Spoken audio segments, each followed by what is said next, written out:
সবিতা আর গৌতমের বিয়ে হয়েছে আজ 1 বছর হলো। আজ তাদের প্রথম বিবাহ বার্ষিকী।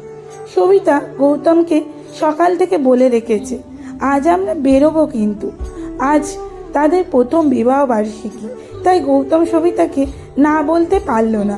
সবিতা প্রথমে সোজা সোনার দোকানে গেল, গিয়ে বলে, আমাকে একজোড়া চুড়ি দিন তো। তখন দোকানদার বলে, হাতের মাপটা বলুন। সবিতা বলে, আমাকে 26 সাইজের চুড়ি দিন। গৌতম বলে, তোমার হাতের মাপ তো 24, তুমি তাহলে 26 সাইজের চুড়ি নিচ্ছ কেন?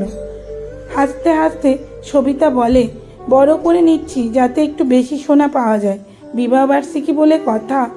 গৌতম সবিতার মুখে এমন কথা শুনে কি বলবে খুঁজে পাচ্ছে না। তারপর সোনার দোকানে টাকা মিটিয়ে সোনা নিয়ে বেরোলো। এরপর সবিতা বলে, চলো একটা জামা কাপড়ের দোকানে যাব। গৌতম অনিচ্ছাকৃত থাকা সত্ত্বেও বলে, হ্যাঁ চলো, আমি বুঝেছি, আমার আজকে পকেট ফাঁকা করেই তুমি ছাড়বে। শাড়ির দোকানে গিয়ে সবিতা 2টো শাড়ি কিনলো, একটা হালকা রঙের এবং একটা টুকটুকে লাল রঙের। গৌতম বলে, একটা শাড়ি নিলেই ভালো হতো না? 2টো শাড়ি নেওয়ার কি আছে? লালটা নাও, আর এটা হালকা রঙের শাড়ি, এটা পরলে তোমাকে বুড়ি বুড়ি লাগবে, এটা নিতে হবে না। সবিতা কিচ্ছু শুনলো না, 2টো শাড়িই নিল। তারপর মিষ্টির দোকানে কিছু মিষ্টি কিনে বাড়ি ফেরার পথে চশমার দোকানে ঢুকলো এবং একটা চশমা নিল। গৌতম দেখলো চশমার ফ্রেমটা কেমন বুড়ো বুড়ো। গৌতম তখন রেগে রেগে বলে, তোমার আজকে কি হয়েছে বলো তো, সব কেমন বুড়ো বুড়ো মার্কা জিনিস কিনছো?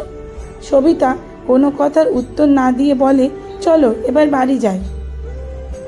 সন্ধ্যায় গৌতম সবিতার বিবাহবার্ষিকীর প্রথম কেক কাটার পর শাশুড়িকে প্রণাম করতে যায় এবং শাশুড়ির হাতে 2টো সোনার চুড়ি এবং একটা শাড়ি দেয়, ওই হালকা রঙের শাড়িটা।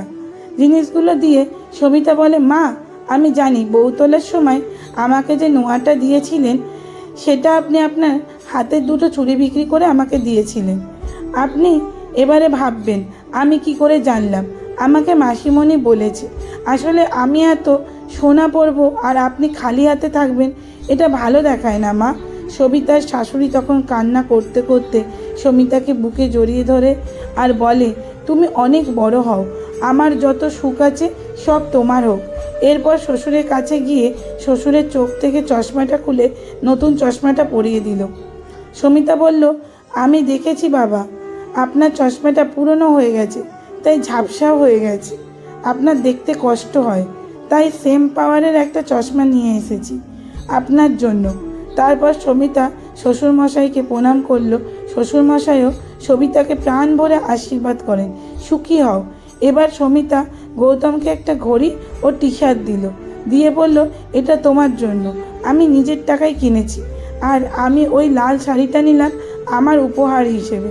এরপর গৌতম অনেকটা আবেগী হয়ে সবিতাকে জড়িয়ে ধরে বলে, বাড়ির ছেলে হয়ে যেগুলো আমার লক্ষ্য করার কথা ছিল সেটা আমি করতে পারিনি, আর তুমি বাড়ির বউ হয়ে সেগুলো লক্ষ্য করেছো। আর বলে, তুমি প্রমাণ করে দিলে সব শাশুড়ি বৌমার সম্পর্ক খারাপ হয় না। আসলে আমাদের সমাজে এখনও শাশুড়ি বৌমার এমন মধুর সম্পর্ক আছে, হতে পারে সংখ্যায় সেটা কম, কিন্তু আছে। কলমে সুষমা বাগ প্রধান, পাঠে অঞ্জলি ঘোষ। কেমন লাগলো লেখাটি অবশ্যই জানাবেন। যদি ভালো লেগে থাকে তাহলে লাইক ও শেয়ার করার অনুরোধ রইল আপনাদের কাছে। আর হ্যাঁ, আপনাদের মূল্যবান মতামতটি কমেন্টে জানাতে কিন্তু একদম ভুলবেন না।